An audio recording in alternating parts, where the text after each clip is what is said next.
GL রায়ের খুব সুন্দর গান। হ্যাঁ সুন্দর গান। কাল সকাল সকাল আসবে। কাল খুব সকাল সকাল আসবে। হ্যাঁ, আসবো। আমার স্কুল আছে। তাই এসো আমরা একটু বেরিয়ে দেখি। তাই চলো আপনাকে এগিয়ে যাচ্ছি, কাল একটু আগে ভাগে আসবে। তাই তবে শুনো, যাওয়ার সময় বলে যাচ্ছি তোমাকে গানের কলিগুলো সুন্দর করে তুমি মনে রাখবে, কেমন? আগো আগো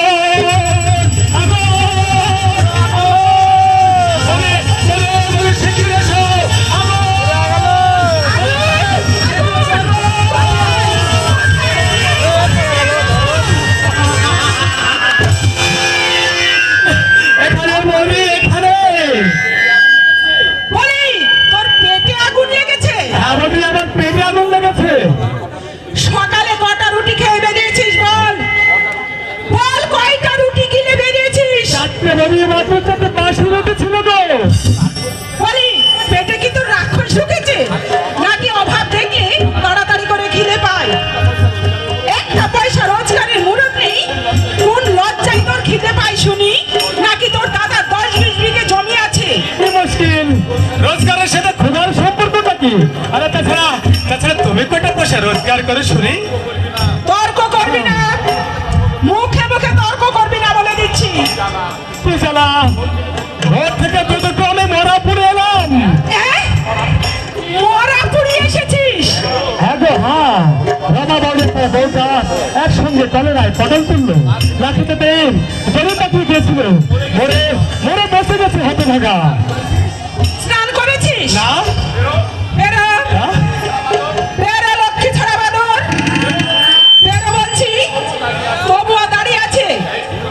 এই কি বলছি কানে যাচ্ছে না তোর? মুশকিল আমি জানতে চাই তুই বেরোবি কিনা। কি শালা তুমি তুমি আমাকে খেতে চাও? স্নান না করে আসা পর্যন্ত আমি তোকে খেতে দেবো না। আমি পরে স্নান করবো বলে। আমিও তো বললাম তুই স্নান না করা পর্যন্ত আমি কিন্তু তোকে ভাত দেবো না। বেশ দেবে না তো দেবে না, আমি এই অবস্থান ধর্মঘটে বসলাম, খেতে না দিলে আমি এক স্নান ছিলাম। ডাকবো তোর দাদাকে, ডাকবো দাদাকে ডাকতে হবে, তোমাকে 3 মাইল হাঁটন করতে হবে। দাদা এখন অফিসে। তোর দাদা আজ বাড়িতে আছে। হ্যাঁ আছে, অফিসে যায়নি। আরে সে কথা তুমি আগে বলাতে হবে। তোর দাদার শরীরটা অসুস্থ বলে অফিসে বেরোয়নি আজ। ইস, সে কথা তুমি আগে বলবে তো।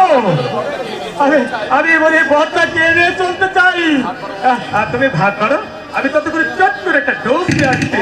বড় বউ, খেয়ে যাবি? বড় বউ, বড় বউ, আমার ওষুধটা কি তুই? কি হয়েছে বড়দা? ভালো বাড়ি বললে ধান নাকি দিতে পারবে না, বললে বেশি দিয়েছি। লোকটার ভোলা বাউরির বাড়িতে তুই গিয়েছিলি? হ্যাঁ, সেখান থেকেই তো আমি আসছি। কত করে বুঝে বললাম, কিছুতেই রাজি হলে না। লোকটা কি বাজি দেখেছো দাদা? ভোলা বাউরি বাজি নয়, বাজি হচ্ছিস তুই। আরে আমি তো চুপ কর। এই মাত্র ভোলা বাউরি আমার কাছে এসেছিল, বললো মেজবাবু আমার বাড়িতে যায়নি, মহাপুরাতে শ্মশানে গেছে।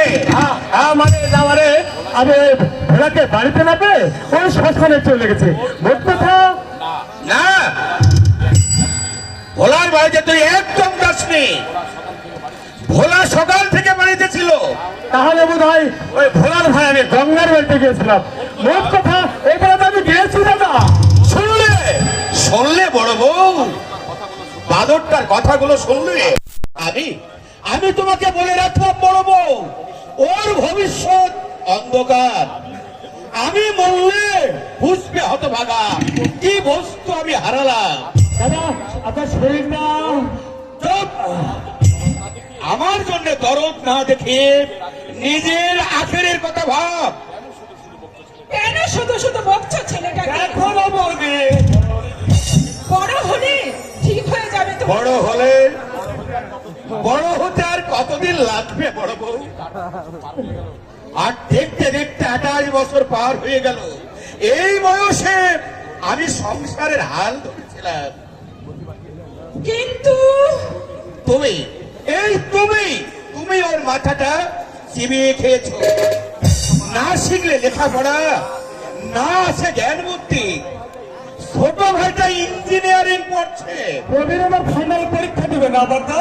চুপ! কবির ফাইনাল পরীক্ষা দিলে তোর কি রে সহায়? সে হবে ইঞ্জিনিয়ার আর তুই হবি কুলি, নয়তো একটা 3 মন্ত্রী রিক্সাওয়ালা। রিক্সায় কিন্তু ভালো রোজগার হয় দাদা। আমাদের ওখানে সত্য রিক্সা চালিয়ে শুনলে বড় বউ, হতভাগার কথাগুলো শুনলে, শশী সেনের ভাই হবে রিক্সাওয়ালা। দেব নাকি সোয়াদটা কিন্তু দিয়ে? আমার চোখের সামনে থেকে দূর হ বলছি।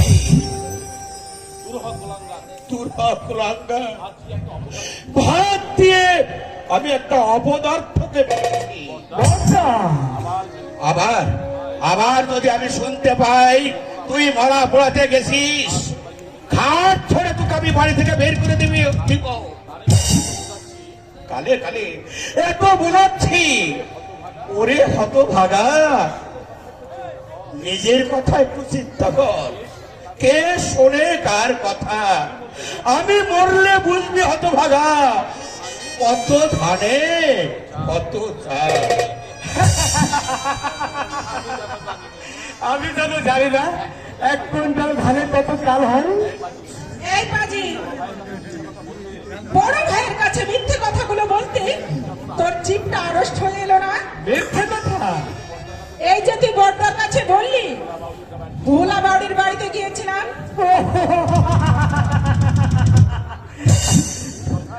এই কথা দাদার কাছে মিথ্যে বললে পাপ হয় না বুঝি? তাই বুঝি?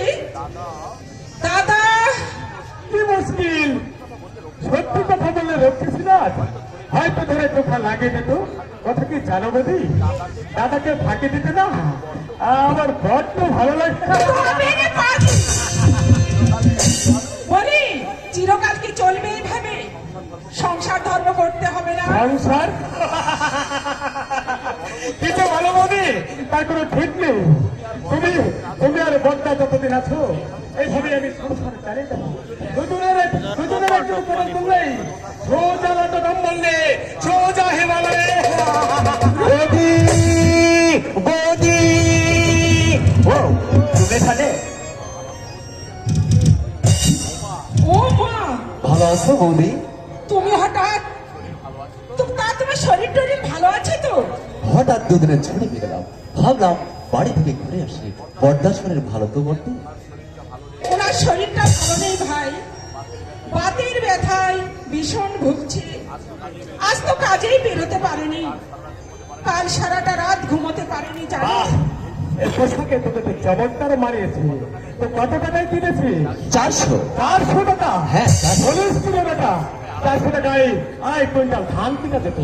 এই বাজেট খরচের কোনো মানে হয়? তার সাথে যদি গোটা দেশের টাকা দিয়ে ভেটি বাংলাতে কিনছিস। দূর হ, দূর হ হতভাগা। এই শুট কোটের মর্ম তুই কি বুঝবি? যেখানে কাজ যার রেওয়াজ, ও ইঞ্জিনিয়ারিং পড়ছে, তোর মতো বাউন্ডেলে তো নয় যে ধুতি পাঞ্জাবি পরবে। যা এখান থেকে। যাচ্ছি বলে যাচ্ছি, কিন্তু এত দামের পোশাক পরবার করে মানে হয়তাম। আমরা বলে পেট ভরে খেতে পারছি না। আমি জানতে চাই তুমি যাবে কি না? যাচ্ছি বাবা, যাচ্ছি। সত্যি কথা বললাম, তাতেও তোমাদের রাগ। দামি পোশাকে না পড়লে, দামি গাড়িতে না চললে, সে দামি গাড়িতে না চললে, বন্ধু বান্ধবদের পার্কে সিনেমায় আড্ডা না দিলেন, পার্কে সিনেমায় যদি আড্ডা না দিলেন, এখন তোমাদের মতো এসব ভারতীয় সম্পদের আমাদের তোমার মতো এসব ভারতবর্ষী সম্পদের নাইট ক্লাবে গিয়ে ড্যান্সের ভর্তি না করলেন, পরিবারের অসুস্থ দাদা মধ্যে মাটির রাখলে পিটতে হয় না। এটা আমার জানা ছিল না, এটা আমার জানা ছিল না রে ভাই, এটা আমার জানা ছিল না। ওর কথা তুমি কিছু মনে করো না ভাই, লেখাপড়া না শিখলে যা হয় আর কি। কাজ করবো কিছু করে কি কাজ করবে? বাজার হাট করে দেয়, ভাই ফরমাস খাটে। বৌদি!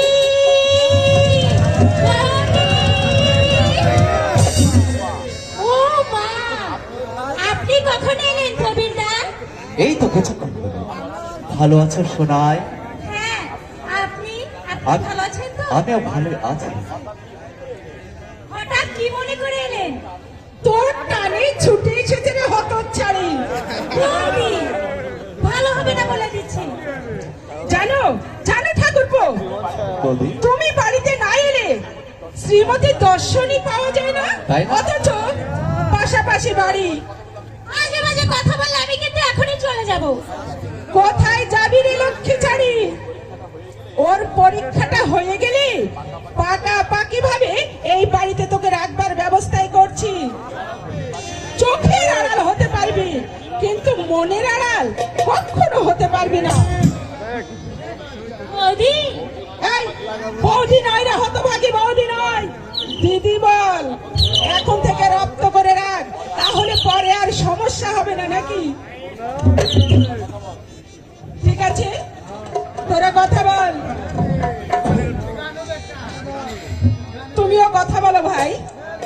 আমি আমি তোমাদের দুজনকে একটু সুযোগ করে দিয়ে গেলাম। বৌদি সব মাঝে মাঝে এমন সব কথা বলে না। মিথ্যে তো কিছু বলেনি। তোমার বাবার অনুগ্রহে আমার ইঞ্জিনিয়ার পড়া হচ্ছে। দাদা বললেন পরীক্ষার পরেই। পরীক্ষার আগে আর বাড়ি আসবেন না। তুমি আসতে বলছো? আমি মানে তুমি বললে নিশ্চয়ই আসবো। জানো শোনায়, প্রতিদিন তোমাকে আমি স্বপ্নে দেখতাম। কতদিন যে তোমাকে ঘুমের ঘরে ডেকেছি, পরের দিন বন্ধু আমাকে গ্রেফতারি করেছে।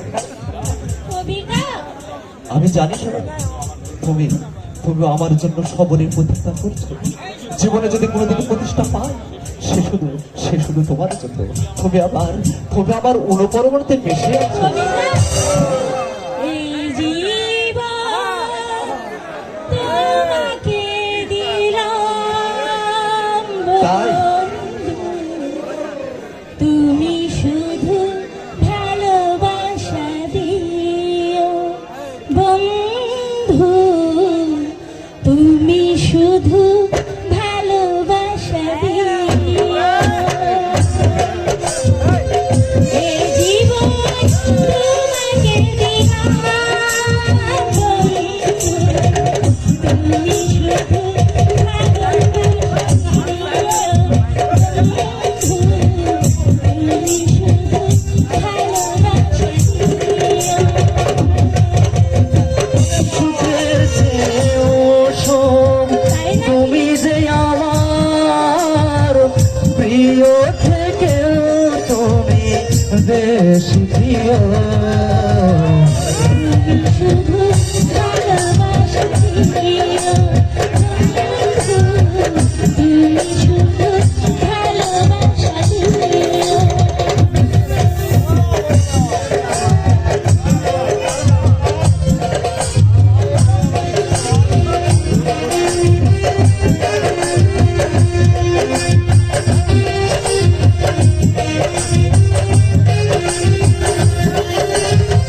চোখ ভরে দেখেছি, অন্তরে রেখেছি, আর চাই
শুধু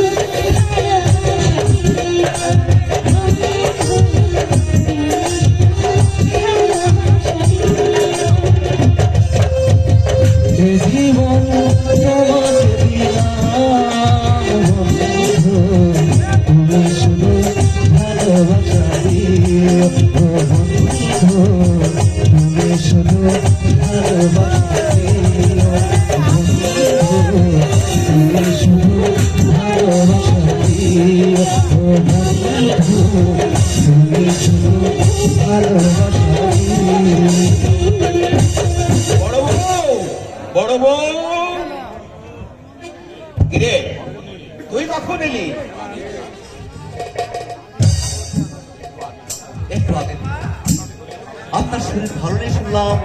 হ্যাঁ, এই হাতটাই অসহ্য যন্ত্রণা। ভালো ডাক্তার? দূর পাগলা, ডাক্তার দেখিয়ে কি হবে বল? গত মাসে রাখাল টাকা দিতে পারলে না, শেষে তোর বৌদির কান পয়সা জোড়া বিক্রি করে তোর কাছে টাকা পাঠালাম। মেজদা, ওকে আমি খরচের খাতায় লিখে দিয়েছি, মানুষকে জন্মদূর করে খেতে পায়, ও তাও পারবে না।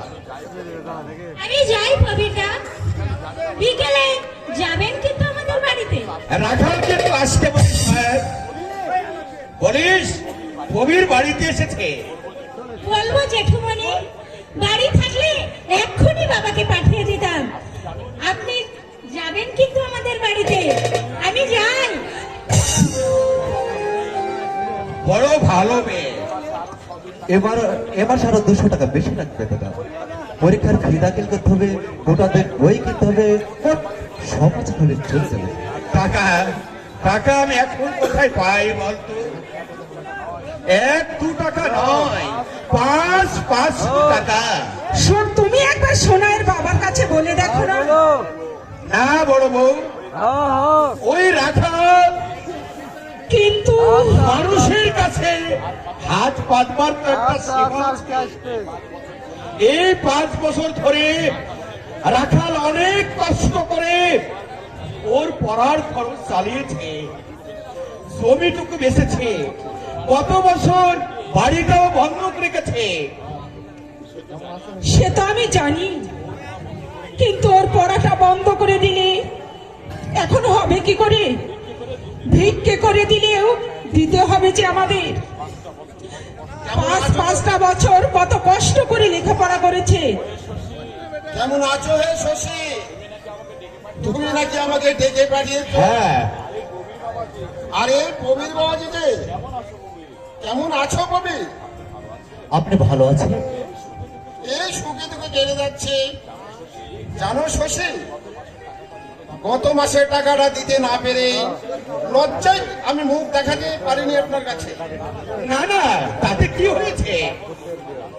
এমন হতো না জানো, সুকান্তের কাছে খাট আর আলমারিটা বেঁচে দিয়েছিলাম, বললো মায়না পেলে টাকা দিবে। আমি ওর বাসায় আছি, হঠাৎ ওর বাবার কঠিন অসুখ হলো। আপনার বিয়ের পালঙ্ক আর আলমারি বিক্রি করে দিলেন? না বেশি আসি উপায় কি বৌঠান, থালা ঘুটি বাটি টেবিল চেয়ার কিছুই তোর বাদ দেয়নি। এটা কিন্তু তোমার উচিত হয়নি। তোমার সর্বগতা স্ত্রীর শেষ স্মৃতিটুকু আমার তো শশী, আমার জিনিসপত্র ভোগ করবেটা কাজ শুনি থাকবার মতো ওই শিবরাত্রির ওই একটি মেয়ে, ওর সুখের সৌদা করতে আমি যদি পথের ফকিরও হয়ে যাই, এতটুকু দুঃখ নেই আমার। তোমার এই মহত্বের কথায় জীবনে আমি কোনোদিন ভুলবো না। প্রবীর জীবনের গুণে একটা তুমি গড়ে দিলে। তোমার আর্থিক সাহায্য না পেলে ওকে আমি মানুষ করতে পারতাম না। না না, এই 500 টাকা নিয়ে যাও। না, ওটা তুমি ওর হাতে দিয়ে দাও।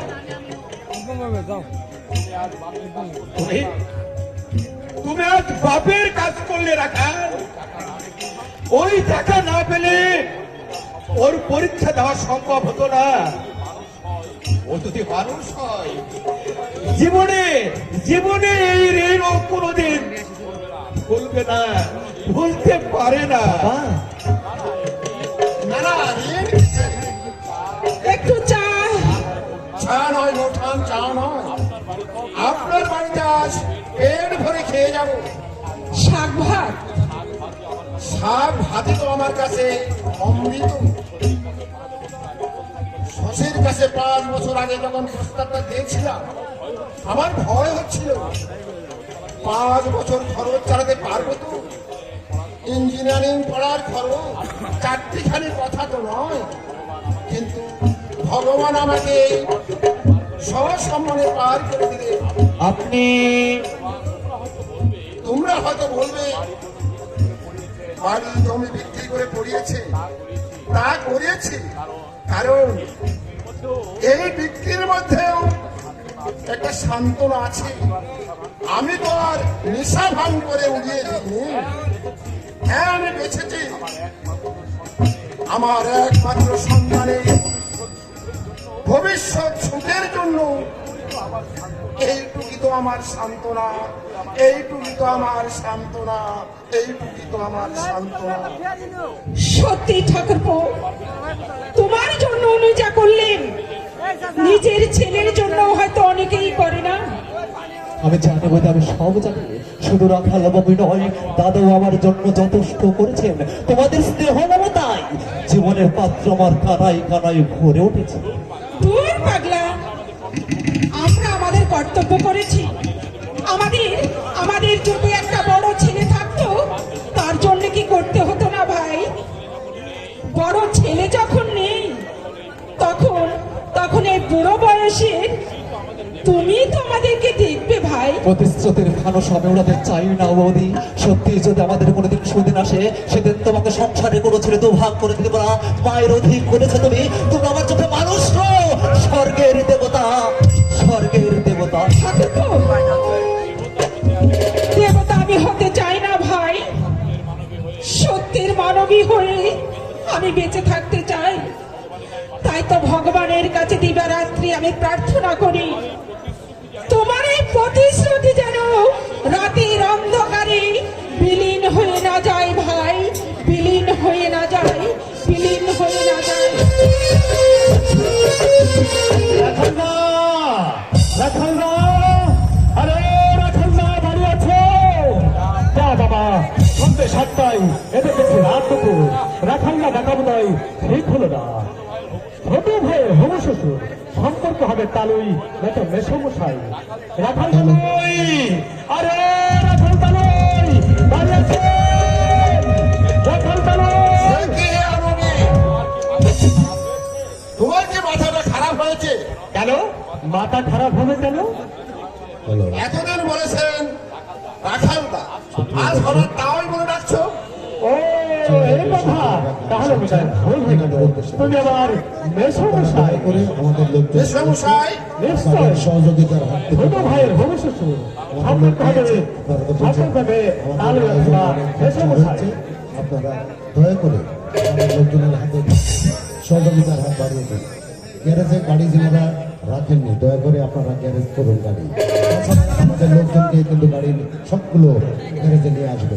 ধন্যবাদ। দাদা হলেন সোনাইয়ের জাতীয় সাই, অথচ বৌদি হলেন সোনাইয়ের বৌদি। সম্বন্ধটা তখন পেঁচানো না ভাই, তুমি আমাকে রাখালদা বলে দেখো।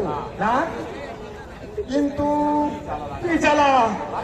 রাখালদা রাখালদা বলে গলা ফাটিয়ে ফেললাম, তলাটাও তুমি সারা পেলে না। যেমনি যেমনি তালুই বলে ডেকেছি। ও থাক ভাই থাক, তোমার যা খুশি তাই বলে তুমি দেখো, আমি আর বাধা দিব না। কি হয়েছে? বড়টা এখনই তোমাকে ডেকেছে। এত রাত্রি এই তো তোমাদের দোষ। সন্ধ্যে 7টা বাজে বলছো এত রাত্রে। তোমার হবু জামাই তাহলে ধরে নাকি কলকাতায় চলে যাবে। কি সব কথাবার্তা আছে বললে? ঠিক আছে, চলো যাচ্ছি। যাচ্ছি নাই, আবার সঙ্গে চলো। আর আবার যাচ্ছি রে বাবা, যাচ্ছি। এই অবস্থা হারিকেনটা তো আনি। যা ভুগুলে অন্ধকার। শোনায় শোনায় হারিকেনটা নিয়ে আয় তোমা। সত্যি তুমি বড় হয়ে গেছে রাখাল তালুই, তুই বেশে বেশাই তুমি আর মানুষ হলে না নাকি? থেকে রাখাল তালুই, তুই বেশে বসাই। আমি মানুষ নই, তোমার মতো দুটো হাত, দুটো পা, চোখ, কান, মুখ সবই তো আছে। হাত পা থাকলে মানুষ হয় না। তোমার দাদা গরিব হতে পারে, কিন্তু এই অঞ্চলে সবাই তাকে শ্রদ্ধা করে। তোমার ভাই প্রবীরকে সবাই এক ডাকে চিনে। আর তুমি এই কর্ম সেরেছে, তুমি আমাকে জ্ঞান দিবে তালুই। এদিকে দাদা জ্ঞান দিচ্ছে, মা জ্ঞান দিচ্ছে, এমনকি ওই ছোট ভাইটা পর্যন্ত মোকা ফেলে জ্ঞান দিতে ছাড়ে না। আবার তুমি কি ব্যাপার রণদা? এই মরেছে, তুই আবার রণিতা বলতেছে লক্ষ্য ছাড়ি। আমি না তোর হলো আসুন, গোপ কাঁদে হঠাৎ ছাড়িয়ে গোপ কাঁদে। মান সম্মান আর কিছুই রইল না দেখছি। তুমি আর কোনোদিন সিরিয়াস হতে পারবে না রণদা। নির্বোধ নির্বোধ। তুমি সত্যি বলেছো রাখাল দার, সেই সংসারে সেই মানুষের মন যোগে কথা বলতে পারলাম না বলেই আজ আমি নির্বোধ রয়ে গেলাম। তোমরা আমায় আশীর্বাদ করো, সারা জীবন আমি যেন নির্বোধ হয়ে কাটিয়ে দিতে পারি। সংসারের মধ্যে সবাই আমরা বুকে পড়ে আছি রে সরাই, শত শয়তান মুখে দেখে চিনবার কোনো উপায় নেই। একটা পাগল মাঝে মাঝে চিৎকার করে বলে, মানুষ হইতে সাবধান, মানুষ হইতে সাবধান। আমি চলি রে মা। শশী কেন আমাকে ডেকে পাঠিয়েছে, আমি একটু শুনে আসি। তুই দরজাটা বন্ধ করে শুয়ে পড়। রাস্তা আমার কিন্তু দেরি হতে পারে, বুঝলি? সকালে বলে দিল বিকেল বেলায় আসবে, কোথার কোনো মূল্যই নেই। কাল ভোরে চলে যাবে, একবার আসার দরকার ছিল না?